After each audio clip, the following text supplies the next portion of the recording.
Hello बच्चों, विमल education में आप सबका स्वागत है। आज की ये वीडियो किसी पढ़ाई या किसी टॉपिक या चैप्टर से रिलेटेड नहीं है। आज की इस वीडियो में मैं आपको ये बताऊंगा कि जब मैं खुद स्कूल टाइम पर था, जब मैं 9th-10th क्लास में था, तो मैं कैसा था। मैं पढ़ाई में अच्छा था या पढ़ाई में मैं वीक था, क्या मेरा शेड्यूल रहता था, इन सारी बातों को हम देखेंगे। और हो सकता है आप में से भी कुछ बच्चे जैसा मैं था, क्या पता वैसे ही हो, है ना। या अगर आपको मेरी कुछ बातें अच्छी लगी तो हो सकता है आप में से कुछ बच्चे जैसा मैं करता था वैसा ही करना लग जाए, तो आपके लिए वो बहुत अच्छा रहेगा। तो चलिए शुरू करते हैं। तो ये बात है 2006 की, जब मैं खुद 10th क्लास में पढ़ता था। इस समय 2021 चल रहा है, तो आप लगा सकते हैं 14-15 साल इस बात को बीत चुके हैं। और आप ये देखें, बात ये 14-15 साल पुरानी है, लेकिन मुझे अभी तक वो सारी बातें याद हैं। मैं आपको अपने बारे में बता दूं, मैं शुरू से ही गवर्नमेंट स्कूल में यानी कि सरकारी स्कूल में पढ़ा हुआ हूँ। यहीं अपने घर के पास ही जो स्कूल है उसी में मैं पढ़ता था। और मैं पढ़ाई में ये नहीं कहूँगा कि बहुत ज़्यादा अच्छा था, पर मैं ये भी नहीं कहूँगा कि मैं पढ़ाई में बिल्कुल ही बेकार था या बिल्कुल ही वीक था। मतलब एक एवरेज स्टूडेंट जो होते हैं, मैं पढ़ाई में वो था। बात थी 10th क्लास की। 10th क्लास में देखो, मैं पढ़ने में ठीक ठाक था। टीचर्स पढ़ाते थे, समझ में आ जाता था। ट्यूशन्स वगैरह में भी समझ में आ जाता था। मैं पढ़ता था, करता था क्वेश्चंस अपने आप से, प्रैक्टिस वगैरह सब चलता रहता था और सब बढ़िया था, कोई ऐसी दिक्कत नहीं थी। मार्क्स वगैरह भी मेरे ठीक ठाक आ जाया करते थे, एवरेज मार्क्स मेरे आ जाया करते थे। आपको याद होगा, अगर आप 10th क्लास में पढ़ते हैं या 10th क्लास आप पास कर चुके हैं, ये वीडियो सभी बच्चों के लिए है। तो अगर आप 10th क्लास में पढ़ते हैं या 10th क्लास पास कर चुके हैं, तो आपको पता होगा कि 10th क्लास में एक चैप्टर होता है एपी, यानी कि अर्थमेटिक प्रोग्रेशन। तो ये जो एपी वाला जो चैप्टर है, मैं आपको बता दूं, ये चैप्टर ऐसा था कि जब मैं 10th क्लास में पढ़ता था, मुझे कभी समझ में नहीं आया। लिटरली मैं बता रहा हूँ, मुझे अब तक याद है ये वाली बात कि एपी वाला जो चैप्टर है मुझे कभी भी समझ में नहीं आया। एक्चुअली में जब करवाते थे स्कूल में, जैसे करवाया या ट्यूशन में करवाया, उसके क्वेश्चंस बता दिए भाई ऐसे ऐसे ऐसे करने हैं, मैं चलो वैसे वैसे कर लिया करता था, ठीक है, हो भी जाते थे। पर एक वो जो होती है ना, एक अंदर से एक बात निकलती है, एक अंदर से आवाज आती है कि हाँ मुझे ये अच्छे से आ चुका है, अब इसमें से मुझसे जो मर्जी पूछ लो, मुझे सब कुछ आता है। एक वो जो कॉन्फिडेंस होता है अंदर से आना, वो मेरे अंदर बिल्कुल भी नहीं था। कोई क्वेश्चन अगर आ जाए, मैं अटक जाता था उस क्वेश्चन में कि भाई ये कैसे सॉल्व करना है। एक्चुअली में उसमें आपको पता होगा एन और ए एन, है ना। एन और ए एन में मैं बड़ा कंफ्यूज होता था। मतलब इतना कंफ्यूज कि अभी एक क्वेश्चन मैंने करा है, दूसरा क्वेश्चन थोड़ा सा भी अगर डिफरेंट आ गया तो उसमें मैं फंस जाया करता था कि भाई इस क्वेश्चन को कैसे सॉल्व किया जाए। तो लगभग ये समझ लो कि मैंने कोशिश भी बहुत करी समझने की, कईयों से समझा भी, स्कूल में भी समझा, टीचर्स से, ट्यूशन में भी मैंने समझा, उस समय तो आ गया। लेकिन बात वही वाली 100% सेटिस्फेक्शन वाली कि हाँ भाई मुझे ये आया या नहीं आया, वो सेटिस्फेक्शन अब तक मेरे को नहीं हो पाया था। तो ऐसे ये बात थी, मुझे अब तक याद है, जनवरी की बात थी। जनवरी, अब आप देख लो 10th क्लास के जब लास्ट होने वाली बात होती है तब की बात थी ये। तभी भी मुझे अच्छे से नहीं आया था ये भी, है ना। तो टाइम था कुछ 26 जनवरी के आसपास का। आप सब जानते हैं, अगर आप स्कूल्स में पढ़ते हैं, खासकर गवर्नमेंट स्कूल में, 26 जनवरी का जब टाइम आता है स्कूलों में सेलिब्रेशन होता है ना। 15 अगस्त 26 जनवरी के टाइम अच्छे खासा सेलिब्रेशन होता है और उस दौरान बच्चे स्कूलों में कम आते हैं। तो 26 जनवरी वाला जो सेलिब्रेशन है वो 26 जनवरी को ना होकर 24 या 25 जनवरी को होता है ना। उससे 2-4 दिन पहले स्कूल्स में रिहर्सल चलती रहती है, प्रोग्राम्स वगैरह जो भी कुछ होते हैं। तो ऐसे ही ये कुछ बात थी, मेरे ख्याल 24 तारीख की शायद बात थी, 24 जनवरी की। अब आप देखो, 2006 की मैं बात कर रहा हूँ और मुझे डे भी एक रफली एक डेट मुझे याद है ना। लेकिन इतना जरूर पता था कि फंक्शन था 26 जनवरी का, तो रफली वो 23, 24 या 25 तारीख होगी। तो बच्चे उस समय कम आए थे काफी ज्यादा, क्योंकि जो बच्चे पार्टिसिपेट जिन्होंने करना था बस वही प्रैक्टिस के लिए आए थे, और बाकी बच्चे अपने आप से छुट्टी मना लेते हैं या छुट्टी कर लेते हैं, ठीक है। तो क्लास में हम सिर्फ 8 या 10 बच्चे थे, ज़्यादा बच्चे नहीं थे। वैसे हमारी क्लास में 50 से ज़्यादा बच्चे थे, पर उस दिन हमारी क्लास में सिर्फ 8 या 10 बच्चे आए थे। अब 8-10 बच्चे आए थे, टीचर्स भी कम आए थे, तो कोई खास इतनी पढ़ाई नहीं होती थी। 1-2 पीरियड हमारे लगे, बाकी सारा खाली ही था, क्योंकि टीचर भी कम आए थे। तो जब खाली पीरियड होता है तो जनरली आप में से जो कोई गवर्नमेंट स्कूल के बच्चे होंगे वो जरूर जानते होंगे ये वाली बात, या हो सकता है ऐसा किया हो। तो क्या करा, हमारे जो दोस्त थे उन सभी ने मिलकर क्लासरूम में जैसे बहुत सारे बेंचेस लगे हुए होते हैं, है ना, तो बेंचेस को सारा एक साइड में कर दिया। उस समय बहुत ज़्यादा स्ट्रिक्टनेस नहीं होती थी, मतलब चल जाया करता था। अब का मुझे पता नहीं अब का कैसा होगा माहौल। तो क्या था कि सारे बेंचेस को साइड में कर दिया और बीच में एक जगह बना ली खाली।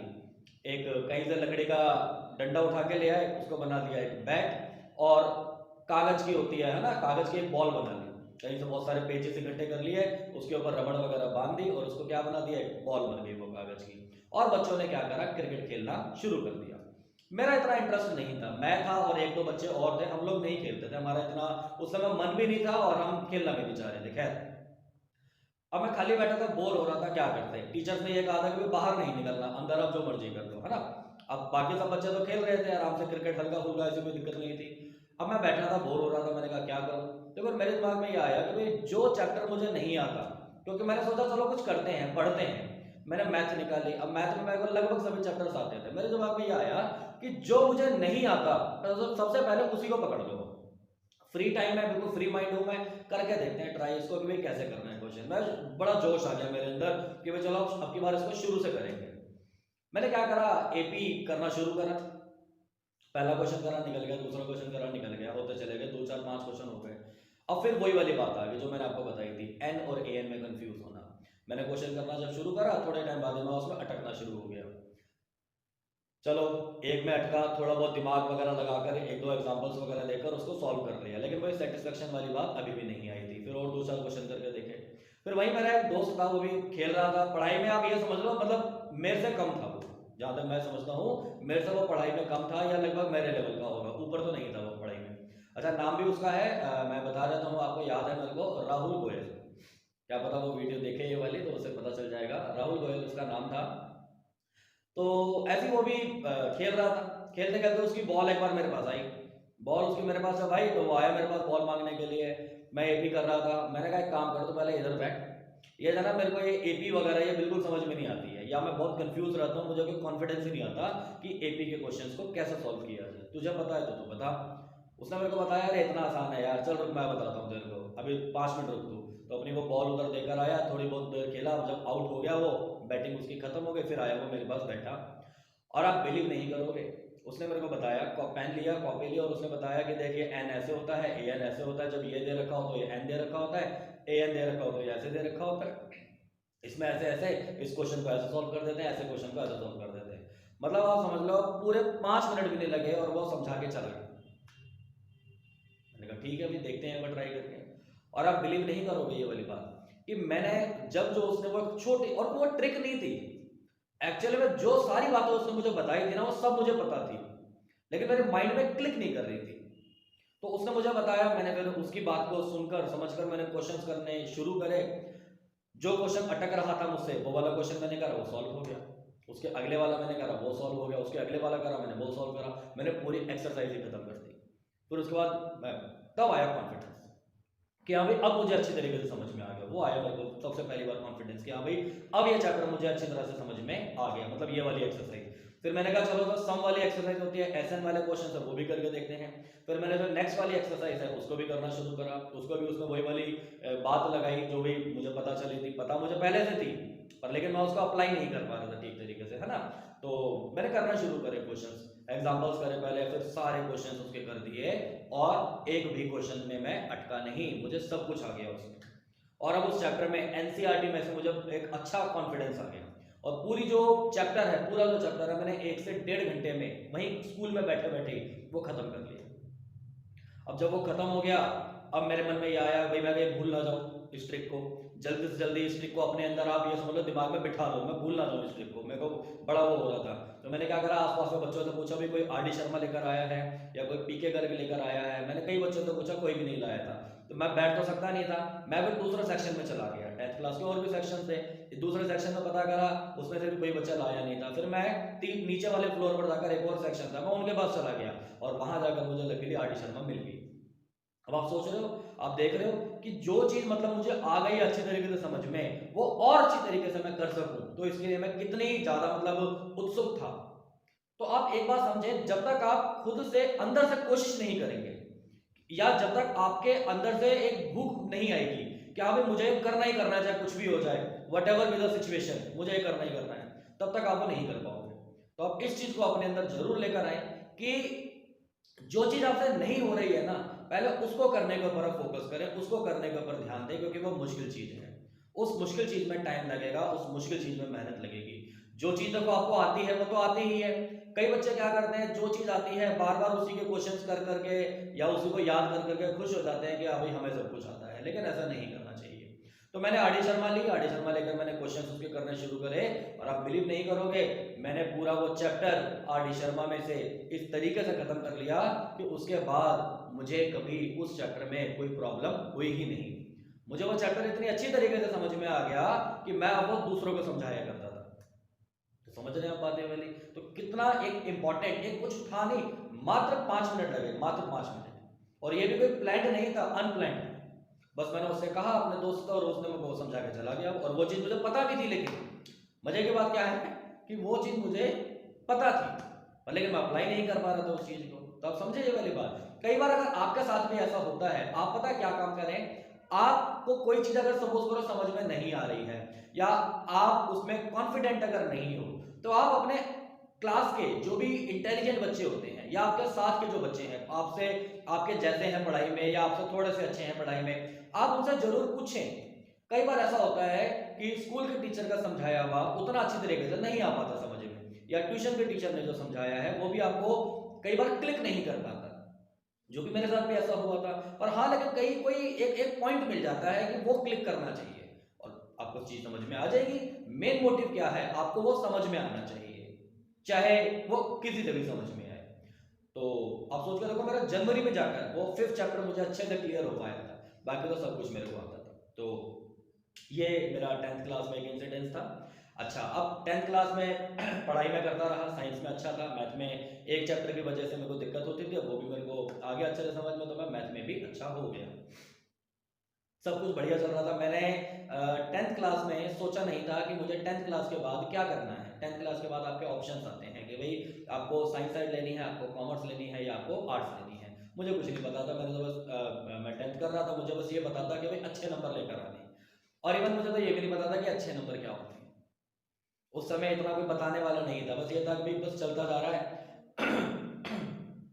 सब पढ़ते जा रहे हैं, तो आप लोग भी बस पढ़ते चले जाओ, बस इतना ही था। तो पढ़ते थे हम भी। अच्छा, पढ़ाई का तरीका एक बार आपको मैं बता दूं। हम सब ने ट्यूशन में एक जो पढ़ने वाले अच्छे खासे बच्चे हैं, हम सब ने एक ग्रुपिंग कर रखी थी अपनी। 5 दोस्त थे हम 5 दोस्तों ने अपनी ग्रुपिंग कर रखी थी।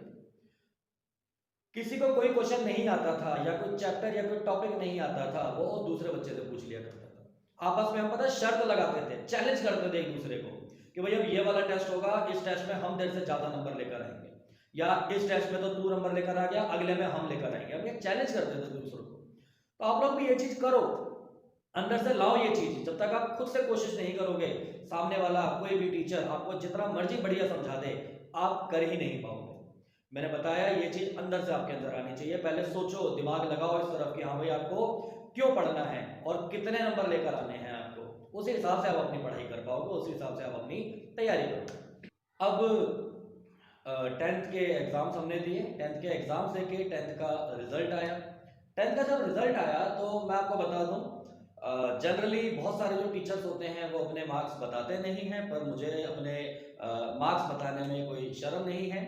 मेरे जो 10th क्लास के मार्क्स आए थे वो 75% आए थे उस समय 2006 में, और 75% का मतलब होता है कि आपकी डिस्टिंक्शन आई है। मैं और एक और दोस्त था मेरा, दूसरा सेक्शन का था वो, उसका नाम मुझे याद आ रहा है, प्रभात नाम था उसका। हम दोनों के परसेंटेज लगभग एक जैसे आए थे, मतलब 0.1 या 2 का फर्क होगा। और एक तरह से हम कह सकते हैं कि हमने जो जिस गवर्नमेंट स्कूल में हम पढ़ते थे वो स्कूल टॉप किया था। तो अपने आप में एक बहुत बड़ी बात थी, और ये बिना सोचे हमने किया था। मतलब हमें कोई था नहीं कि हाँ भाई हमें इतने नंबर लेकर आने हैं, या हमें इतनी हाई परसेंटेज या लो परसेंटेज लेकर आने हैं, नहीं। हम बस अपनी पढ़ाई करते थे, हमें यह था हमें अच्छे नंबर लेकर आने हैं। खैर, अब हमारे अच्छे नंबर आ गए, 75% नंबर आ गए मेरे। मैं बता दूं आपको, जो मैथ में जो मार्क्स थे 81 मार्क्स थे, मैथ में 81 मार्क्स थे मेरे, और साइंस में जो थे 89 मार्क्स थे, साइंस में 89 मार्क्स थे मेरे।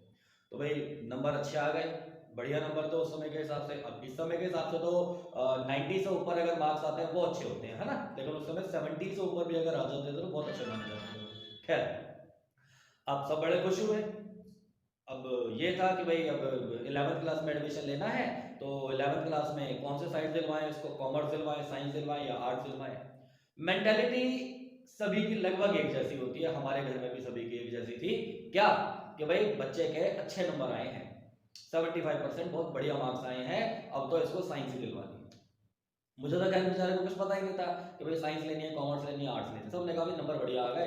आसपास रिश्तेदारों में पूछा, सबने यही बताया कि भाई अच्छे नंबर हैं तो आप देखो कॉमर्स या साइंस में से आप कुछ दो, इसको करवाओ। बल्कि सबने तो पता है कॉमर्स सजेस्ट किया था। क्यों? क्योंकि हमारा जो पूरा रिश्तेदार जितने भी थे सारे, उसमें किसी ने भी साइंस नहीं ली थी, सबके पास कॉमर्स थी या आर्ट्स थी। मैं जहाँ तक मैं समझता हूँ साइंस लेने वाला अपने पूरे जो रिलेटिव थे या जो खानदान हम कह सकते हैं, उसमें सबसे पहला मैं था। अगेंस्ट भी हुए कई सारे लोग कि भाई साइंस की जो पढ़ाई होती है वो महंगी होती है, बहुत पढ़ना पड़ता है इसमें, सब कुछ ये आप नहीं कर पाओगे, छोड़ दो, नंबर आ गए अभी ठीक है, पर लेकिन आप जो है साइंस मतलब आप कोई और स्ट्रीम ले लो। पर लेकिन जो मेरे जो विमल सर हैं, भाई जो है मेरे, और मम्मी जो हैं, और बाकी जो घर वाले हैं और कुछ रिलेटिव, उन सब ने कहा नहीं, अगर ये अच्छे नंबर इसके आए हैं। और मेरा ऐसा नहीं है कि इंटरेस्ट नहीं था, मेरा इंटरेस्ट भी था। डर लगता था कि भाई मैं साइंस ले सकूंगा या नहीं, या साइंस पढ़ पाऊंगा 11th क्लास में या नहीं। पर खैर फिर ये मन बना लिया कि हाँ भाई चलो साइंस साइड ही लेनी है। ठीक है। अब एक बड़ी मजेदार बात मैं आपको बताऊंगा। अब मैंने सोच लिया भाई साइंस साइड लेनी है, पढ़ने में मैं अच्छा था, मतलब अब ये समझ लो मैं लास्ट तक आते आते मैं इतना ज्यादा बढ़िया हो गया था पढ़ने में, और उसी हिसाब से मेरे फिर मार्क्स भी आए थे। खैर अच्छी खासी नॉलेज थी मुझे उस समय। अब स्कूल में गए, उसी स्कूल में जिस स्कूल में से मैंने 10th पास करी थी, एडमिशन करवाने के लिए हम गए। तो पूरा जो प्रिंसिपल रूम जो था वहाँ पर प्रिंसिपल बैठे हुए थे, एडमिशन चल रहे थे उस समय, और भी बाकी 2-4 टीचर्स बैठे हुए थे। हम गए, कहा कि भाई इसके इतने मार्क्स आए हैं, हमने अपना रिजल्ट दिखाया, और टीचर बड़े खुश हुए, मतलब प्रिंसिपल जो थे गवर्नमेंट स्कूल के होते हैं, वो बड़े खुश हो जाते हैं कि भाई इतने मार्क्स लेकर आए हैं। खैर तो वो खुश हुए, और हमने कहा भाई साइंस साइड में एडमिशन लेना है। उन्होंने कहा अच्छा ठीक है, कोई दिक्कत नहीं, आप दिलवाओ, बढ़िया है, साइंस साइड में एडमिशन दिलवाओ इसको, और ये बढ़िया करेगा, ठीक है। अच्छा, एक वहाँ पे टीचर बैठे हुए थे। मैं आपको एक बात बता दूं कि मैंने जो 9th-10th जो की हुई है, 9th-10th जो की हुई है, ये बच्चों को पता नहीं होगी। मैं कई सारी बातें ऐसी बता रहा हूँ आपको जो सिर्फ कुछ बच्चों को पता है, सब बच्चों को नहीं पता। मैं आपको बता दूं कि मैंने जो 9th-10th है अपनी, वो हिंदी मीडियम से की हुई है। मेरी 9th-10th हिंदी मीडियम की है, और मैं अब जितने भी बच्चे पढ़ाता हूँ वो सारे इंग्लिश मीडियम के बच्चे। अब हिंदी मीडियम का मेरे पास एक भी बच्चा नहीं है। मुझे खुद बड़ी दिक्कत आई थी जब मैं हिंदी से इंग्लिश मीडियम में गया था, पर 1-2 साल वो दिक्कत रहती है, फिर ठीक हो जाता है सब कुछ। खैर, तो वो टीचर्स बैठे हुए थे, उन्होंने कहा साइंस लेनी है, मैंने कहा हाँ साइंस लेनी है। तो उन्होंने कहा चलो एक काम करो, क्वेश्चन बताओ। मैंने कहा ठीक है पूछो। उन्होंने क्वेश्चन पूछा, अब आप बिलीव नहीं करोगे कितना, मतलब टुच्चा सा क्वेश्चन था, इतना आसान सा क्वेश्चन था वो। क्या क्वेश्चन पूछा उन्होंने? उन्होंने पूछा चलो भाई सल्फ्यूरिक एसिड का फॉर्मूला बताओ। क्वेश्चन क्या था? सल्फ्यूरिक एसिड का फॉर्मूला बताओ। अच्छा, आप में से जिस बच्चे को पता है कमेंट में जल्दी से लिखें सल्फ्यूरिक एसिड का क्या फॉर्मूला है। और अगर आपने अब तक वीडियो को लाइक नहीं किया है तो वीडियो को लाइक जरूर करें। यह अभी मैं कुछ ऐसी भी बात बताने वाला हूं जो हो सकता है आपके लिए बहुत ज्यादा काम आ जाएगी। खैर, तो उन्होंने पूछा सल्फ्यूरिक एसिड का फॉर्मूला बताओ। मैं सोच में पड़ गया कि भाई सल्फ्यूरिक एसिड तो मैंने कभी पढ़ा ही नहीं, क्या फॉर्मूला मैं बताऊं इसका। मैं नहीं बता पाया। आप बिलीव करोगे इस बात का, मैं नहीं बता पाया सल्फ्यूरिक एसिड का फॉर्मूला क्या होता है। टीचर भी हंसने लग गए, मुझे बोला कि भाई तू साइंस लेगा, ये वो, ये नहीं पता, वो नहीं पता। अब मजे की बात सुनो, एक्चुअली में मुझे वो पता था, मुझे उसका आंसर पता था, लेकिन मैंने हिंदी मीडियम में पढ़ी थी उस समय, और मुझे पता था सल्फ्यूरिक अम्ल। मेरे दिमाग में ये चल रहा था कि भाई सल्फ्यूरिक अम्ल का फॉर्मूला H2SO4 होता है। पर उन्होंने पूछा सल्फ्यूरिक एसिड। मैं यहाँ पे कंफ्यूज हो गया कि भाई एसिड कुछ अलग तो नहीं होता, क्योंकि मैंने एसिड पहली बार ही सुना था वो टर्म, क्योंकि मैं हिंदी मीडियम में ही पढ़ता था सारी चीजें। तो जैसे रूम से बाहर आया तो फिर मुझे तभी माइंड में फिर क्लिक हुआ, यार दोनों सेम ही तो है, सल्फ्यूरिक एसिड और सल्फ्यूरिक अम्ल एक ही तो चीज होती है, फॉर्मूला H2SO4 ही होता है। मुझे थोड़ा महसूस हुआ, पर चलो कोई नहीं, ठीक है, एडमिशन वगैरह हो गया मेरा। तो इस तरीके से मैंने 11th क्लास में मैं आ गया। अब 11th क्लास में तो बहुत सारे इंसिडेंसेस होते हैं, बहुत सारे, एक आधे नहीं, बहुत सारे। और 12th क्लास में भी पर वो सारे इंसिडेंसेस मैं आपको अभी यहाँ पर नहीं बता रहा हूँ, वीडियो बहुत ज़्यादा लंबी हो जाएगी। अगर हाँ, आप अगर ये कहेंगे कमेंट में, अगर मुझे बताएं कि मैं इसका पार्ट 2 मतलब 11th-12th में क्या रहता है बच्चों का रिस्पॉन्स और क्या मेरा था, मुझे कुछ समझ में आता था या नहीं आता था, या मैं पढ़ाई में वीक था, कैसा था, तो आप मुझे कमेंट में ज़रूर बताएं कि आप आगे का मतलब इसके आगे का कि 10th के बाद 11th और 12th में क्या हुआ। आप अगर कमेंट में बोलेंगे तो मैं इसके ऊपर एक वीडियो ज़रूर बनाऊंगा। और मुझे आप ये भी बताएं कमेंट में कि ये जो आज मैंने आपको सारी बातें बताई हैं, ये जो आपको मैंने अपना एक एक्सपीरियंस बताया है, आपको ये कैसा लगा, आप इससे कुछ सीखा आप लोगों ने या नहीं सीखा। और अगर आप इस चैनल पे नए आए हैं तो इस चैनल को सब्सक्राइब जरूर करें। आज के लिए इतना ही करते हैं, धन्यवाद।